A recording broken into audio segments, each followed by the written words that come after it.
စိတ်ချမ်းသာခြင်းတာပေါ့စိတ်အေးချမ်းခြင်းတာပေါ့ဒါနဲ့ပတ်သက်ပြီးတော့ဒီဘဝမှာလည်းစိတ်အေးချမ်းမယ်စိတ်ချမ်းသာမယ်နောက်ဘဝတွေမှာလည်းစိတ်ကတောင်းတလိုက်ရုံနဲ့ပြည့်စုံခြင်းနဲ့ဆိုလို့ရှိရင်တဲ့မြတ်စွာဘုရားရှင်ကနံပါတ်1အနေနဲ့မကောင်းတဲ့သူတွေနဲ့ကြုံလာသည်ဖြစ်စေကောင်းတဲ့ຢာတွေနဲ့ကြုံလာသည်ဖြစ်စေဘယ်လိုအခြေအနေမျိုးမှမဆိုစိတ်ကောင်းကောင်းထားပါ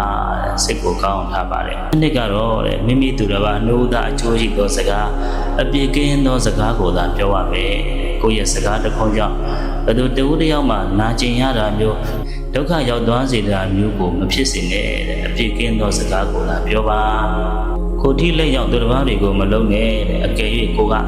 စီးစိမ်ချမ်းသာကြွယ်ဝတယ်ဆိုရင်လေအများကျိုးကိုတည်ဖို့အတွက်စိတ်ဝင်စားနဲ့တွင်တွင်ကြဲကြဲလှုပ်ဆောင်ပါတဲ့မာနတစ်ထောင်ထောင်နဲ့မနေနဲ့ဒေါသတွေထွက်ပြီးမနေနဲ့နုညံ့သိမ်မွေ့စွာနေပါနောက်ပြီးတော့အများကျိုးကိုတည်ဖို့တဲ့အခါမှာလည်းပဲ